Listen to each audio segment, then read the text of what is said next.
केशवं रामनारायणं कृष्णदामोदरं वासुदेवं हरिं श्रीधरं माधवं गोपिकावल्लभं श्रीजानकीनायकं श्रीरामचन्द्रं भजे। नर्मदापुरं सुविख्यातं रेवाया दक्षिणे तटे सेवाश्रमेषु राजता देवी नर्मदायै नमो नमः। प्रिय आस्थावान सज्जनों, श्रीमद्भागवत महापुराण में विभिन्न चंद्रवंशी, सोमवंशी, इक्ष्वाकु वंश सबकी कथाएं पहले चर्चा की गई है कथाओं की। और इन वंशों में जो प्रमुख राजा हुए, भागवत में तो बहुत सारे राजाओं के बहुत नाम दिए हैं, पर हम आज आपको चुन करके प्रमुख राजाओं की कथा सुनाएंगे। आज त्रिशंकु की कथा सुनिए, फिर इसके बाद में त्रिशंकु के पुत्र हरिश्चंद्र हो, उसके बाद राजा हरिश्चंद्र की कथा सुनाएंगे। देवी भागवत में तो हरिश्चंद्र की कथा अलग है और भागवत में वो दूसरी प्रकार से प्रस्तुत की गई है। जो भी हो, कल हम आपको हरिश्चंद्र की कथा सुनाएंगे। आज त्रिशंकु की कथा सुनाइए। त्रिशंकु जो थे, इनका नाम सत्यव्रत था। ये पिता अरुण नृपराय, इनके पिता जो थे वो अरुण नाम था इनका। और जब वो, जैसा कि परंपरा है, चौथे पनजाई नृप कानन, चौथी अवस्था आने पर राजा जो है जंगल में जाकर के वानप्रस्थ आश्रम में जीवन व्यतीत करते थे। तो यहाँ भी वही बात है कि अरुण अपने पुत्र सत्यव्रत को राज दे करके वन में चले जाते हैं। तो सुख बोले हे परीक्षित सुनो अरुण नृपराय। सुनिए परीक्षित जी, नृपराय की कथा कि बोला सत्यव्रत पुत्र को गद्दी दिया बिठाए। गद्दी पर, सिंहासन पर बिठा दिया, उसको राजा बना दिया। और उसके बाद में सत्यव्रत ने क्या किया वो सुनिए।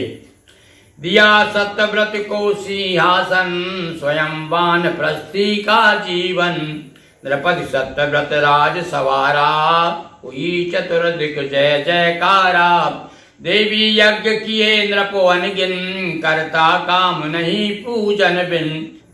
दिव्य रूप पाहुआ सुशोभित, गुरु वशिष्ठ तक हुए विमोहित। और अपने सत्कर्मों के द्वारा, यज्ञों के द्वारा भगवान विष्णु के, भगवान देवी का हमेशा यज्ञ करता रहता था। तो वशिष्ठ जी भी मुझसे बड़े विमोहित थे। हरिचंद्र सुत हुआ सुचर्चित, सभी ओर थे नृप सम्मानित। और पुत्र भी हुआ हरिचंद्र के रूप में। हरिचंद्र विवराज बनाया, स्वर्ग भोग सुख हित मन ललचाया। अब इसने सत्यव्रत ने क्या किया, जब ये हर तरफ से इसकी जय जयकार होने लगी तो इसके मन में आया कि मुझे जीवित ही इसी अवस्था में, इसी देह में स्वर्ग जाना है। अपने गुरु को बुलाया और कहने लगा, सुना स्वर्ग में सुख है नाना, अतः सदैव स्वर्ग में जाना। हे गुरुदेव, मैंने सुना है कि स्वर्ग में बहुत सुख है, तो मैं चाहता हूं इसी देह से। संसार में आज तक ऐसी कथा नहीं है कि कोई इस देश से स्वर्ग चला गया हो। पर इसने कहा कि गुरुजी मैं जाना चाहता हूं, अपने गुरुदेव से कहा। तो गुरु वशिष्ठ जी को बुलवाया और स्वर्ग गमन का प्लान बताया कि आप कुछ ऐसा करिए, ऐसा कार्यक्रम कीजिए ताकि मैं सीधे से स्वर्ग पहुंच जाऊं। कहा गुरुजी यज्ञ कराओ और मुझे सदैव स्वर्ग पहुंचाओ। आप ऐसा यज्ञ कराइए। गुरु वशिष्ठ जी से क्या कहते हैं सत्यव्रत जी कि मुझे ऐसा प्रयत्न करिए, आप ऐसा यज्ञ कराइए कि ताकि मैं सदैव स्वर्ग पहुंच जाऊं। कहा वशिष्ठ नहीं यह संभव, द्रौपदी कहा यह नहीं यह संभव। देखो भाई, अब कभी कभी घमंड हो जाता है भाई, राजाओं को भी गुरु की बात नहीं मानते। वशिष्ठ जी ने कहा कि भाई ये संभव नहीं है कि शरीर से आप स्वर्ग जाएं। तब ये क्या कहता है कि नहीं महाराज, ऐसी बात नहीं है। संसार में कोई भी बात, कोई भी समस्या का समस्या नहीं, इसका समाधान ना हो। क्या क्यों नहीं जा सकता आदमी? बिल्कुल जा सकता है, संभव है। विप्र दूसरे के जा पासा पूर्ण कराऊंगा अभिलाषा। आप यदि तैयार नहीं है गुरुदेव तो मैं किसी दूसरे पुरोहित को बुलाऊंगा, उससे मैं यज्ञ कराऊंगा। ऋषि वशिष्ठ ने तब सिखाया और साप दीन चंडाल बनाया। अरे गुरु जी के सामने अभिमान भरी बात कोई कर सकता है क्या? इस प्रकार जब उसने कहा ये ठीक है गुरुदेव आप मत कीजिए, मैं तो स्वर्ग जाना चाहूंगा और स्वर्ग जाऊंगा, मैं दूसरे से किसी दूसरे विप्र से दूसरे ब्राह्मण से कराऊंगा। जब इस प्रकार से कहा तो वशिष्ठ जी नाराज हो गए और श्राप दे दिया, जब चांडाल हो जा। अब जाकर के वो चांडाल हो गया। एक बार अकाल था भारी, उसे दिखी कौशिक की नारी, भूख प्यास से व्याकुल बालक, बने त्रिशंकु परम सहायक। अब एक बार क्या हुआ, जंगल श्राप दे दिया तो जंगल में मारा मारा घूमते रहा।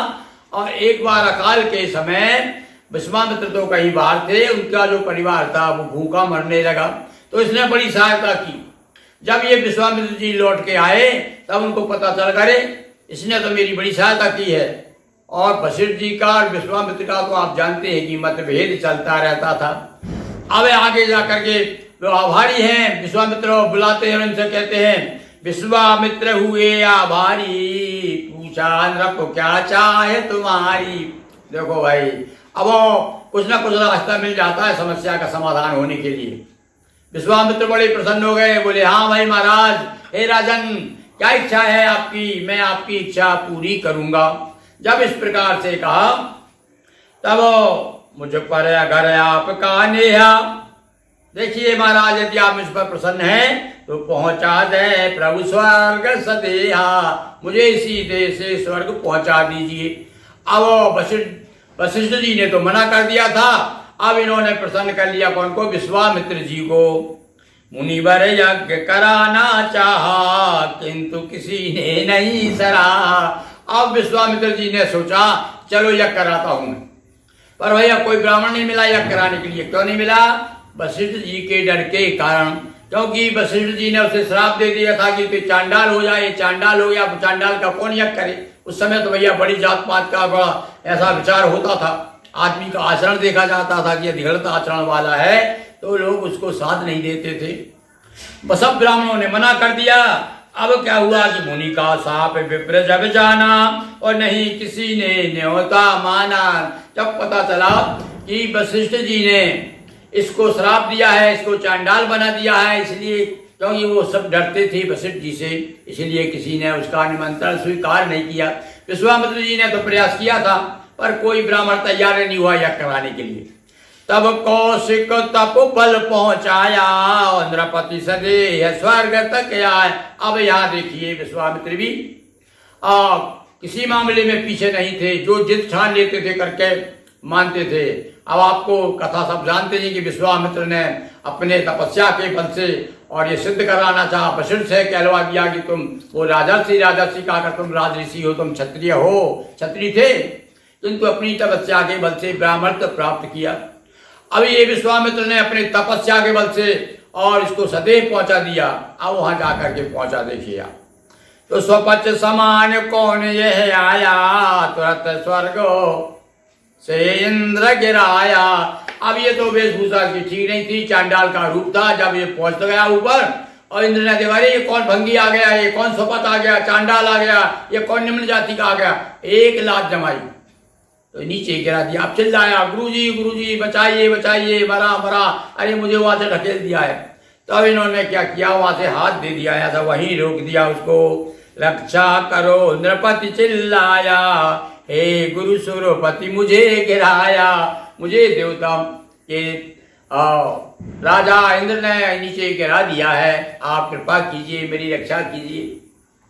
तब ये वशिष्ठ जी विश्वामित्र जी तैयार हो गए, अच्छा ठीक है मैं दूसरा स्वर्ग बनाऊंगा पर तुझे स्वर्ग में बिठा लूंगा। जब इंद्र को पता चला तो इंद्र डर गया और उसने फिर भैया आदर के साथ में राजा को स्वर्ग ले गया। इस प्रकार से त्रिशंकु जो है और स्वर्ग का अधिकारी हुआ।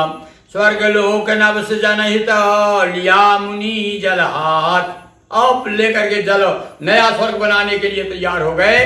तब तो इंद्र महाराज डर गए दलसुरपति ने द्रौपदी को ले गए अपने साथ। बोलिए कृष्णचंद्र की जय, उमापति महादेव की जय, नर्मदा मैया जी की जय, हर हर महादेव शंभो। दोस्तों वीडियो को लाइक शेयर करें, चैनल को सब्सक्राइब कर बेल आइकन पर क्लिक करें। बहुत बहुत धन्यवाद।